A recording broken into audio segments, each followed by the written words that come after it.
सो आपको पहली बार कब रियलाइज हुआ कि अल्कोहल इंजॉयमेंट नहीं है, ये आपके लाइफ में बहुत बड़ा रिस्क क्रिएट कर सकती है? यार मेरी एक काफ़ी इंटरेस्टिंग जर्नी रही। आई ड्रैंक फॉर 13 ईयर्स, 13 साल तक। तो पहले के कुछ साल तो मुझे रियलाइजेशन था ही नहीं। Basically if I tell you about my addiction phases या जनरल इन एडिक्शन फेजेस, बहुत ही सिंपल टर्म्स में अगर मैं बात करूं तो 3 स्टेजेस होती हैं।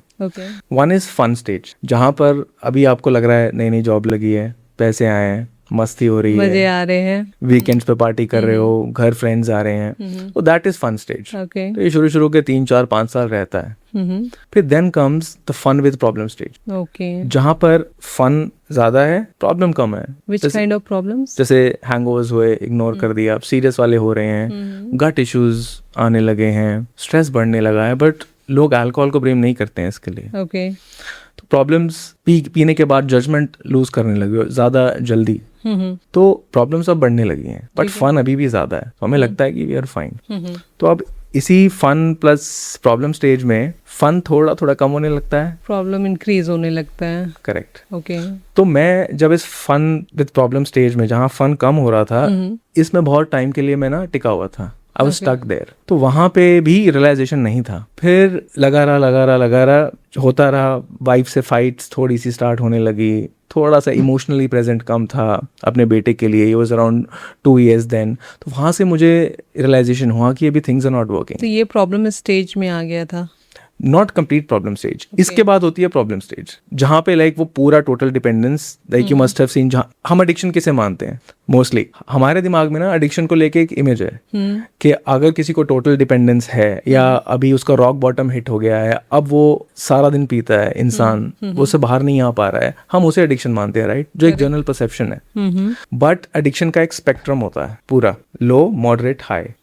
तो बहुत सारे लोग हैं जो कंप्लीट हाई एडिक्शन फेज में है और हम उसे ही एडिक्शन मानते हैं, बट एडिक्शन तो बहुत पहले से स्टार्ट हो जाती है, इवन वीकेंड ड्रिंकिंग से। हाँ, लोग वीकेंड्स में या पार्टीज उनकी बिना ड्रिंक की नहीं होती, अपने दोस्तों से बिना अल्कोहल के वो नहीं मिल पाते। एग्जैक्टली। तो वो प्रॉब्लम स्टेज बहुत बाद में आती है, बट अगर आप वो फन विद प्रॉब्लम स्टेज को समझ पा रहे हैं, कुछ एक साइंस हैं जो रियलाइज कर पा रहे हैं, तो आप जल्दी इजीली निकल सकते हैं।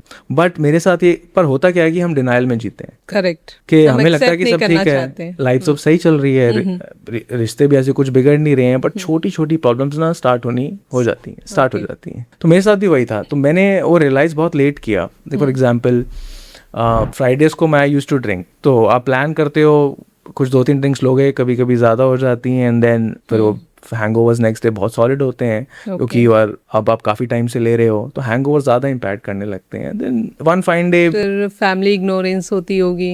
यस। तो एक बार ऐसा हुआ कि मेरा बेटा आया, तो वो 2.5 साल का था। उसने बोला पापा चलो पार्क चलो। तो मैं सुबह हैंगओवर में था, तो मूड नहीं है। सो देन आई थॉट कि ठीक है। फिर वो 1-2 बार ना रिपीट हुआ, क्योंकि पैटर्न्स रिपीट होते हैं अगर आप वीकेंड्स ड्रिंकिंग पे जा रहे हो।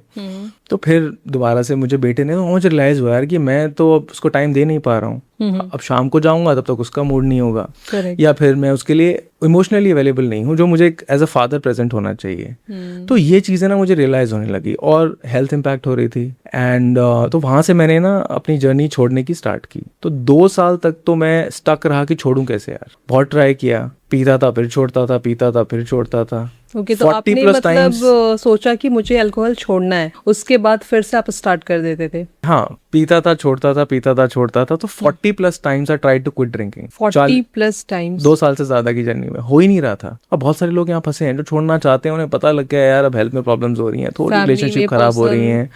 अभी मैं उस फेज में नहीं था कि मैं एक हाई डिपेंडेंस स्टेज, जहाँ पर वो ना आशिकी 2 का आदित्य रॉय कपूर या एनिमल का रणबीर कपूर, कबीर सिंह का शाहिद कपूर, उस स्टेज पे मैं नहीं था। बट अभी समझ में आ गया था कि ये और लंबा चला ना तो मैं वहां तक पहुंच जरूर जाऊंगा।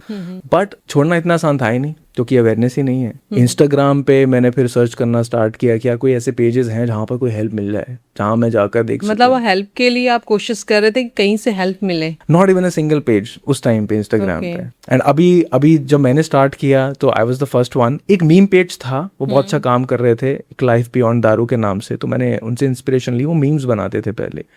फिर मैंने इंस्पिरेशन लिया कि मुझे अब बनाना चाहिए, कि एक करना चाहिए, जब मैं छोड़ पाया। बट मेरी जर्नी बहुत मुश्किल थी, क्योंकि मैं हेल्प की बात कर रहा था, मैं साइकियाट्रिस्ट को रीच आउट किया, थेरेपिस्ट को रीच आउट किया, वहाँ पर ये होता था कि वो प्रॉब्लम्स के बारे में बात करते थे, विच इज़ गुड कि ये प्रॉब्लम्स हो रही हैं, तो वो थोड़ा लिबरेटिंग भी होता है, and which is fine, talking about problems बहुत ज़रूरी है, बट सॉल्यूशन कोई नहीं दे रहा था। और मेरे जैसे लोग जो हैं, हम रिहैबिलिटेशंस नहीं जाना चाहते, एक टैबू है, और हम सबको लगता ना कि यार रिहैबिलिटेशंस तो उनके लिए जो है वो अभी पीक स्टेज में है, एक्सेप्ट नहीं कर पाते उन चीज़ों को हम। यस तो वो रिहैब मुझे जाना नहीं था। अल्कोहल अनोनिमस करके ग्रुप्स हैं, वहाँ भी वो उन लोगों के लिए ज़्यादा पीक एडिक्शन है, बट मेरे जैसे लोगों का क्या, जिनको अब रियलाइजेशन है यार करियर में वो आगे प्रोग्रेस नहीं कर पा रहे, क्योंकि उन्हें पता है कि ये चीज़ अब उन्हें इम्पैक्ट कर रही है।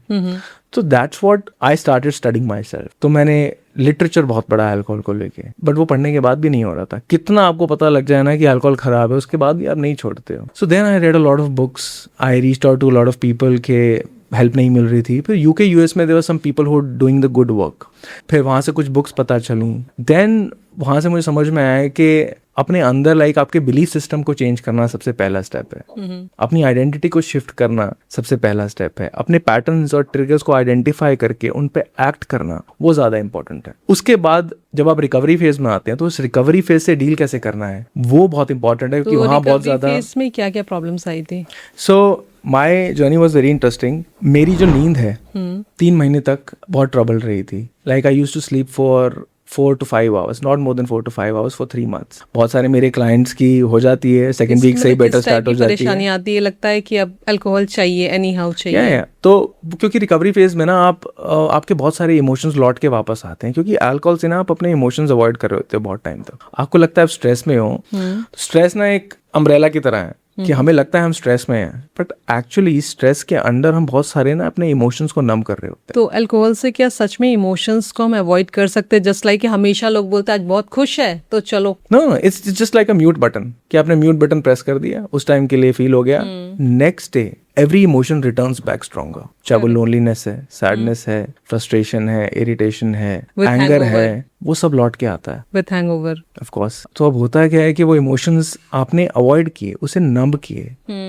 Alcohol is not a medicine, but people think ये करने से हो जाएगा। कब तक आप करते रहोगे? अगर मेडिसिन होता है अल्कोहल तो आप 3 दिन का एंटीबायोटिक का कोर्स करते हैं, अपनी लोनलीनेस को खत्म कर देते हो, फिर वापस से।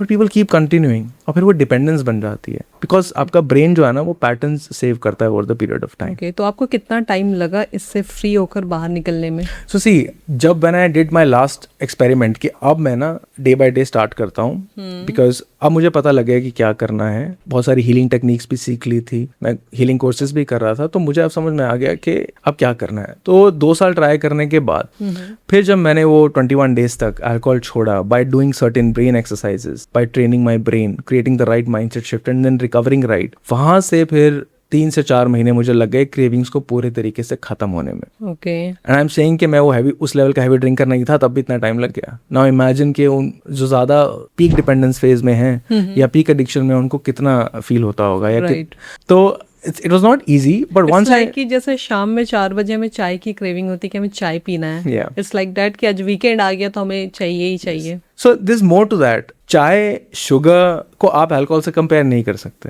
Because alcohol is a psychoactive drug. Actually हम चाय वाले हैं, इसलिए हम चाय से कंपेयर कर रहे हैं। करेक्ट, नो दैट्स फाइन यार, बहुत सही हो फिर भी आप कि आप चाय पी रहे हो। बट अल्कोहल, ये जानना बहुत जरूरी है कि एक तो वो साइकोएक्टिव ड्रग है जो आपके ब्रेन केमिकल्स को ऑल्टर करता है, बना ही, डिजाइन ही इसलिए किया गया है। ऊपर से वो ग्रुप 1 कार्सिनोजन है जो लोगों को पता ही नहीं है। जैसे टोबैको है, टोबैको के पीछे कैंसर वार्निंग लेबल्स लिखे होते हैं, करेक्ट। अल्कोहल पे भी नहीं लिखे जा रहे हैं, बट लिखे जाएंगे। गिव इट 5 और 10 years मोर, ये होगा। क्या लगता है लोगों को इससे फर्क पड़ेगा? फर्क नहीं पड़ेगा, बट आप ये देखो ना कि कोई आपको बोलता है कि smoking in moderation is fine. No, why? क्योंकि शायद उसमें मैसेज लिखा होता है क्लियरली। यस, अल्कोहल 1988 में, the year I was born, carcinogen declare हो चुका था। But the big alcohol industry, they tried their best कि ये न्यूज छुपाई जाए।